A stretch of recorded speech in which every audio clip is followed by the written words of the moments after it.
This video is going to be a short one. It's going to be mostly informational. We're going to talk about the firefighters that were ambushed in the Campfield Mountain in Coeur d'Alene, Idaho.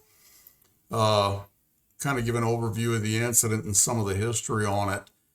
It was something that I'm sure hit national news, but for Bones and I, we kind of want to reach out and let those first responders know that the public does care and these kind of incidents affect us all.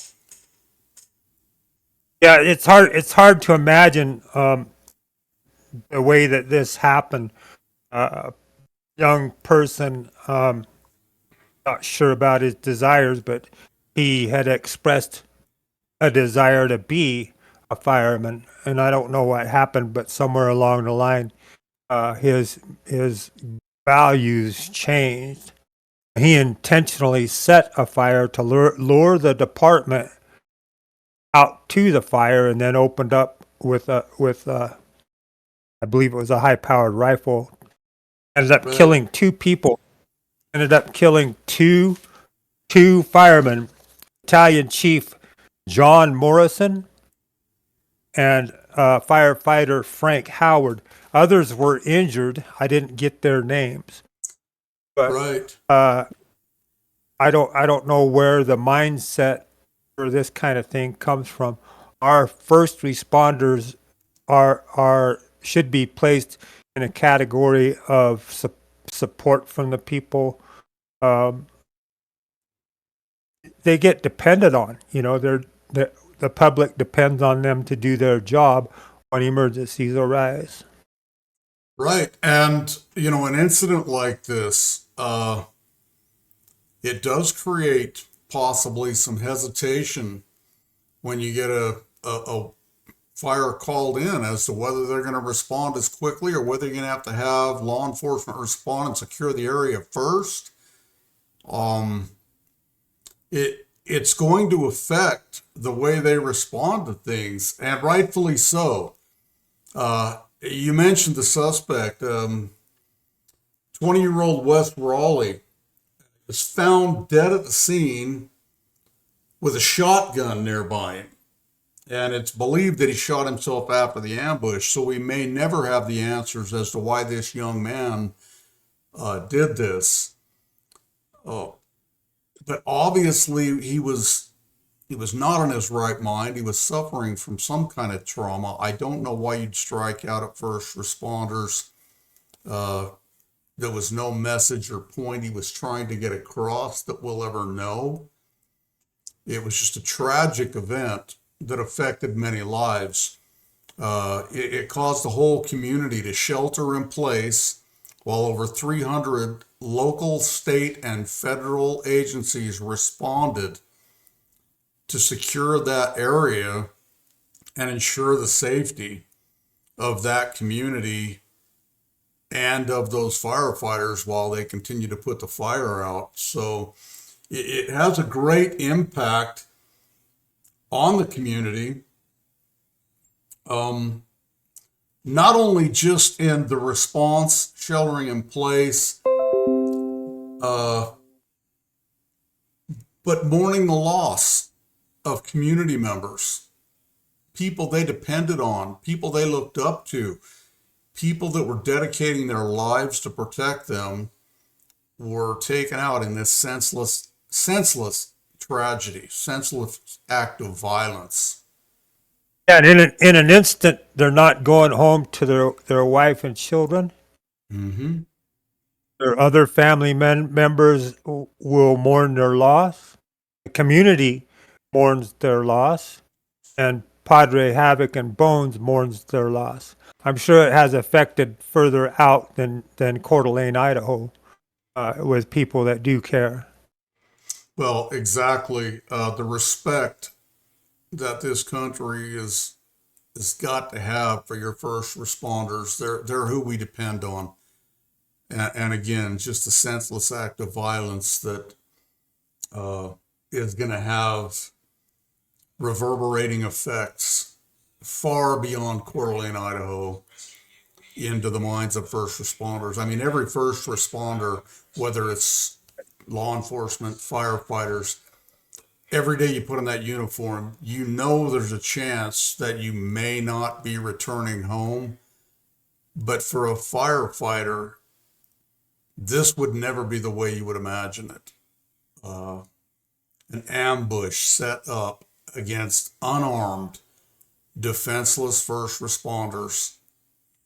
Uh, it's an act of cowardice. I don't care. It's an act of cowardice, man. But the mental state of people, I just wanted to reiterate, if you're having some kind of issues with thoughts that are outside the norm, reach out for help. Look for help in other avenues rather than acting out in these adverse ways. Um, I'm here for those people. Padre Havoc is here for those people. Um, if you don't reach out to us, reach out to somebody else. Reach out, Well, get some help. and we don't have the information on this young man other than his name and a brief history. Uh, you know, who knows who he had to reach out to? Had he reached out to somebody? Was he not getting the help he needed? Obviously, he wasn't. Um, I don't know if there'll be Yeah, more follow up uh, on that or information coming out or not. yeah. People that have these kind of mental health issues um, tend to go reclusive, and that is the worst thing you can do. You get inside your own thoughts. Um, Most of the things that I did, of course, they were drug or alcohol affected to boot, but I didn't reach out. I didn't talk to people. I molded over inside of myself, and then I acted out in an adverse way. Um, that's the danger zone. Recognition of the danger zone and reaching out is key. Well, and reaching out is key, but also looking out for those around you, recognizing the signs in the people around you. If someone becomes reclusive, if they start acting out of character, if they start withdrawing, uh, don't be afraid to reach out to those people. Don't be afraid to try to talk to them, see what's going on. You may be the one phone call, the one handshake that changes their mind and gives them hope. Uh, I know Bones has been that for a lot of people. I've been that for a few. You've got to be aware of those around you, and the more aware we are of the people around us, the people that are our friends, our loved ones, uh, the greater the odds that we can prevent things like this from occurring. Now, I'm not saying this is, I'm not trying to lay the blame for this on anybody that may have known this young man. Oftentimes, like Bones stated, people get reclusive and you don't really notice it, and Yeah, they they're in their own head. put on put on a false front, for acting normal. You know, Mm-hmm. um, most people know how to do that, and you do it to a certain extent anyway. If you in conversation say, "How you doing today?"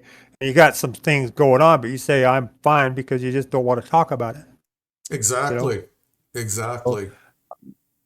deeper Well, there's deeper stuff that yeah. needs to be taken care of. So Yeah. So, one of the biggest things I've noticed uh, before somebody acts out, you'll see some erratic, out of character behaviors, and then suddenly a sense of calm because their mind is actually made up. They're not going to talk anymore. These are the kind of behaviors that we should be looking for in those around us, and reaching out. Don't be afraid to reach out. Don't be afraid to have those discussions.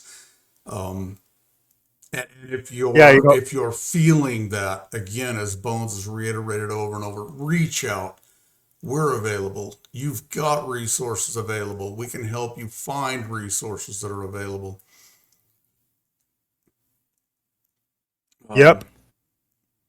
So I'd like to end the conversation with a moment of silence for Battalion Chief John Morrison and firefighter Frank Howard and their families and the community of Coeur d'Alene, Idaho.